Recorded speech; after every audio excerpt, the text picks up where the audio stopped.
Juízes capítulos 3 e 4. Estas são as nações que o Senhor deixou na terra para pôr à prova os israelitas que não haviam participado das guerras em Canaã. Ele assim fez apenas para dar treinamento de combate às gerações de israelitas que não tinham experiência no campo de batalha. Estas são as nações: os filisteus com seus 5 governantes, todos os cananeus, os sidônios e os heveus que habitavam nos montes do Líbano, desde o monte Baal-Hermon até Lebo-Ramate. Esses povos foram deixados para pôr Israel à prova, para ver se obedeceriam aos mandamentos que o Senhor tinha dado a seus antepassados por meio de Moisés. Assim, os israelitas viveram entre os cananeus, os hititas, os amorreus, os ferezeus, os heveus e os jebuseus. Casaram-se com as filhas deles e deram suas filhas em casamento aos filhos deles e serviram aos deuses deles. Os israelitas fizeram o que era mal aos olhos do Senhor. Esqueceram-se do Senhor seu Deus e serviram às imagens de Baal e aos postes de Aserá. Então a ira do Senhor se acendeu contra Israel, e ele os entregou a Cusã-Risataim, rei de Arã-Naarim, e os israelitas serviram a Cusã-Risataim durante 8 anos. Mas quando os israelitas pediram socorro ao Senhor, ele levantou um libertador para salvá-los. Chamava-se Otoniel, filho de Kenaz, irmão mais novo de Calebe. O Espírito do Senhor veio sobre Otoniel, e ele se tornou juiz em Israel. Otoniel guerreou contra Cusã-Risataim, rei de Arã, e o derrotou, pois o Senhor o entregou em suas mãos. Houve paz na terra durante 40 anos, até a morte de Otoniel, filho de Kenaz. Mais uma vez, os israelitas fizeram o que era mal aos olhos do Senhor. Por isso, o Senhor deu a Eglon, rei de Moabe, poder sobre Israel. Eglon se aliou com os amonitas e os amalequitas, atacou e derrotou Israel e conquistou Jericó, a cidade das palmeiras. Os israelitas serviram a Eglon, rei de Moabe, durante 18 anos. Mas quando os israelitas pediram socorro ao Senhor, ele levantou um libertador para salvá-los. Chamava-se Eude, homem canhoto, filho de Gerá, da tribo de Benjamim. Os israelitas encarregaram Eude de entregar o tributo a Eglon, rei de Moabe. Eude fez um punhal de 2 gumes com cerca de 40 centímetros de comprimento e prendeu a arma à coxa direita, onde ficou escondida debaixo da roupa. Levou o tributo a Eglon, rei de Moabe, que era muito gordo. Depois de entregar o pagamento, Eude partiu com os homens que haviam ajudado a carregar o tributo. Quando Eude chegou aos ídolos de pedra perto de Gilgal, deu meia volta, apresentou-se diante de Eglon e disse: "Tenho uma mensagem secreta para o Senhor, ó rei." Eglon ordenou: "Não fale ainda", e mandou todos os seus servos saírem. Eude se aproximou de Eglon, que estava sentado sozinho na sala do andar superior, um ambiente mais fresco, e disse: "Tenho uma mensagem de Deus para o Senhor." O rei Eglon se levantou, e Eude com a mão esquerda puxou o punhal da sua coxa direita e cravou na barriga de Eglon. O punhal foi tão fundo que seu cabo desapareceu sobre a gordura do rei. Por isso Eude não tirou o punhal, e as fezes do rei vazaram. Então Eude fechou e trancou as portas da sala e saiu pelo pórtico. Depois que Eude saiu, os servos do rei voltaram e encontraram trancadas as portas da sala no andar superior. Pensaram que ele estivesse usando o banheiro privativo, por isso esperaram. Mas como depois de muita demora o rei não saiu, ficaram preocupados e pegaram a chave. Quando abriram as portas, encontraram seu senhor caído no chão morto. Enquanto os servos esperavam, Eude escapou e passou pelos ídolos de pedra a caminho de Seirá. Quando chegou à região montanhosa de Efraim, tocou a trombeta, chamando o povo para guerrear. Os israelitas desceram os montes com Eude à frente, e ele disse: "Sigam-me, pois o Senhor entregou Moabe, seu inimigo, em nossas mãos." Os israelitas o seguiram e assumiram o controle dos pontos mais rasos do Jordão, onde se atravessava para Moabe, e não deixaram ninguém passar. Eles atacaram os moabitas e mataram cerca de 10.000 dos seus guerreiros mais fortes e valentes. Nenhum deles escapou. Naquele dia, Israel derrotou Moabe e houve paz na terra durante 80 anos. Depois de Eude, Sangar, filho de Anate, libertou Israel. Certa vez, ele matou 600 filisteus com um ferrão de conduzir bois. Depois da morte de Eude, os israelitas voltaram a fazer o que era mal aos olhos do Senhor. Por isso o Senhor os entregou nas mãos de Jabim, rei cananeu de Azor. O comandante do seu exército era Sísera, que habitava em Arosete e Ragoim. Sísera, que tinha 90 carros de guerra com rodas de ferro, oprimiu cruelmente os israelitas durante 20 anos. Então o povo pediu socorro ao Senhor. Quem julgava Israel nessa época era Débora, uma profetisa, mulher de Lapidote. Ela costumava sentar-se debaixo da palmeira de Débora, entre Ramá e Betel, na região montanhosa de Efraim, e os israelitas a procuravam para que ela julgasse suas questões. Certo dia, mandou chamar Baraque, filho de Abinoão, que morava em Quedes, no território de Naftali, e lhes disse: O Senhor, o Deus de Israel, lhes dá a seguinte ordem: convoquem 10.000 guerreiros das tribos de Naftali e Zebulon para irem ao Monte Tabor. Eu farei Sísera, comandante do exército de Jabim, ir com seus carros de guerra e guerreiros até o rio Quizon. Ali eu os entregarei em suas mãos. Baraque disse a Débora: só irei se você for comigo, senão não irei. Débora respondeu: está bem, eu irei, mas você não receberá honra nessa missão, pois o Senhor entregará Sísera nas mãos de uma mulher.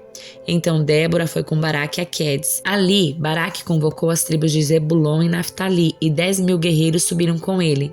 Débora também o acompanhou.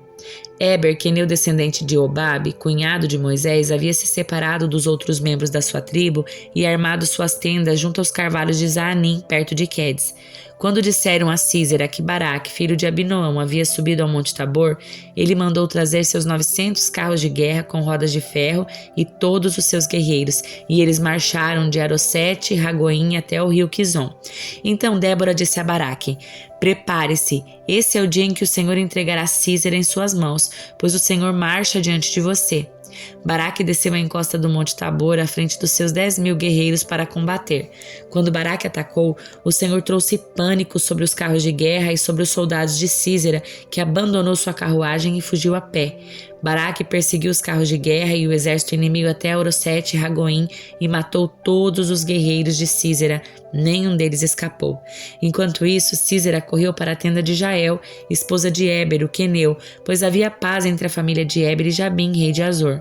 Jael saiu ao encontro de Sísera e disse: venha para a minha tenda, Senhor. Entre, não tenha medo. Ele entrou na tenda de Jael e ela o cobriu com uma manta. Por favor, dê-me um pouco de água, disse ele. Estou com sede. Ela lhe deu leite de uma vasilha de couro e o cobriu novamente. Sísera disse a ela: fique à porta da tenda. Se alguém chegar e perguntar se há alguém aqui, diga que não.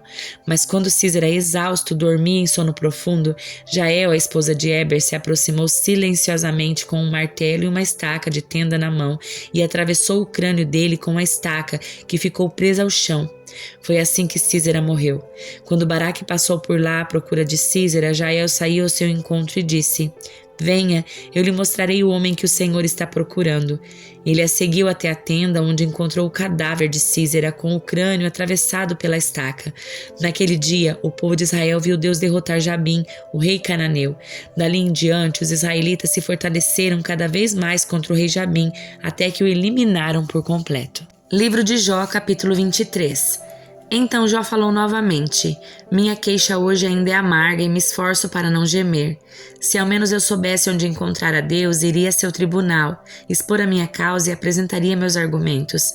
Ouviria sua resposta e entenderia o que ele me dissesse. Acaso ele usaria seu grande poder para discutir comigo? Não, ele me ouviria com imparcialidade. Os justos podem lhe apresentar sua causa. Meu juiz me absolveria de uma vez por todas. Se vou para o leste, lá ele não está. Sigo para o oeste, mas não consigo encontrá-lo. Não o vejo ao norte, pois está escondido. Quando olho para o sul, ele está oculto. E, no entanto, ele sabe aonde vou. Quando ele me provar, sairei puro como ouro. Pois permaneci nos caminhos de Deus, segui seus passos e nunca me desviei. Não me afastei dos seus mandamentos, dei mais valor às suas palavras que ao alimento diário. Mas quando ele toma sua decisão, quem pode fazê-lo mudar de ideia? Ele faz o que bem deseja. Portanto, fará comigo tudo o que planejou. Ele controla meu destino. Não é de admirar que eu me apavore em sua presença. Quando penso nisso, eu entro em pânico. Deus fez meu coração desfalecer. O Todo-Poderoso me encheu de medo. A escuridão me cerca. Há trevas densas e impenetráveis por toda parte. Atos capítulo 19. Enquanto Apolo estava em Corinto, Paulo viajou pelas regiões do interior até chegar a Éfeso, no litoral, onde encontrou alguns discípulos. Ele lhes perguntou: "Vocês receberam o Espírito Santo quando creram?" "Não", responderam eles, "nem sequer ouvimos que existe o Espírito Santo." "Então que batismo vocês receberam?" perguntou ele. "O batismo de João", responderam. Paulo disse: "João batizava com o batismo de arrependimento, dizendo ao povo que cresce naquele que viria depois, isto é, em Jesus. Assim que ouviram isso, foram batizados em nome do Senhor Jesus. Paulo lhes impôs as mãos e o Espírito Santo veio sobre eles e falaram em línguas e profetizaram. Eram ao todo uns 12 homens. Em seguida, Paulo foi à sinagoga e ali pregou corajosamente durante 3 meses, argumentando de modo convincente sobre o reino de Deus. Mas alguns deles se mostraram endurecidos, rejeitaram a mensagem e falaram publicamente contra o caminho. Paulo então deixou a sinagoga e levou consigo os discípulos, passando a realizar discussões diárias na escola de Tirano. Isso continuou durante os 2 anos seguintes, e gente de toda a província da Ásia, tanto judeus como gregos, ouviu a palavra do Senhor. Deus concedeu a Paulo o poder de realizar milagres extraordinários. Quando lenços ou aventais usados por ele eram colocados sobre os enfermos, eles eram curados de suas doenças e deles saíam espíritos malignos. Alguns judeus viajavam pelas cidades expulsando espíritos malignos, tentavam usar o nome do Senhor Jesus, dizendo: "Ordeno que saia em nome de Jesus a quem Paulo anuncia." Os homens que faziam isso eram os 7 filhos de Seva, um dos principais sacerdotes. Certa ocasião, o espírito maligno respondeu: "Eu conheço Jesus e conheço Paulo, mas quem são vocês?" O homem possuído pelo espírito maligno voltou para cima deles e os atacou com tanta violência que fugiram da casa despidos e feridos. A notícia do ocorrido se espalhou rapidamente por toda a cidade de Éfeso, tanto entre os judeus como entre os gregos, e sobre eles veio um temor reverente, e no nome do Senhor Jesus era engrandecido. Muitos dos que creram confessaram suas obras pecaminosas, e vários deles que haviam praticado feitiçaria trouxeram seus livros de encantamentos e os queimaram publicamente. O valor dos livros totalizou 50.000 moedas de prata, e assim a mensagem a respeito do Senhor se espalhou amplamente e teve efeito poderoso. Depois disso, Paulo se sentiu impelido pelo Espírito a passar pela Macedônia e Acaia antes de ir a Jerusalém, e de lá devo prosseguir para Roma, disse ele. Então enviou adiante dele a Macedônia 2 assistentes, Timóteo e Erasto, e permaneceu um pouco mais na província da Ásia. Por essa época, houve enorme tumulto em Éfeso por causa do caminho. Começou com Demétrio, ourives que fabricava modelos de prata do templo da deusa grega Artemis e que empregava muitos artífices. Ele os reuniu a outros que trabalhavam em ofícios semelhantes e disse: "Senhores, vocês sabem que nossa prosperidade vem deste empreendimento. Mas como vocês viram e ouviram, esse sujeito Paulo convenceu muita gente de que os deuses feitos por mãos humanas não são deuses de verdade. Fez isso não apenas aqui em Éfeso, mas em toda a província. Claro que não me refiro apenas à perda do meu respeito público por nossa atividade. Também me preocupa que o templo da grande deusa Artemis perca sua influência e que essa deusa magnífica, adorada em toda a província da Ásia e ao redor do mundo, seja destituída do seu grande prestígio." Ao ouvir isso, ficaram furiosos e começaram a gritar: "Grande é Artemis dos Efésios!" Em pouco tempo, a cidade toda estava uma confusão. O povo correu para o anfiteatro arrastando os macedônios Gaio e Aristarco, companheiros de viagem de Paulo. Ele também quis entrar, mas os discípulos não permitiram. Alguns amigos de Paulo, oficiais da província, também lhe enviaram um recado no qual suplicaram que não arriscasse a vida entrando no anfiteatro. Lá dentro, em polvorosa, o povo todo gritava e cada um dizia uma coisa.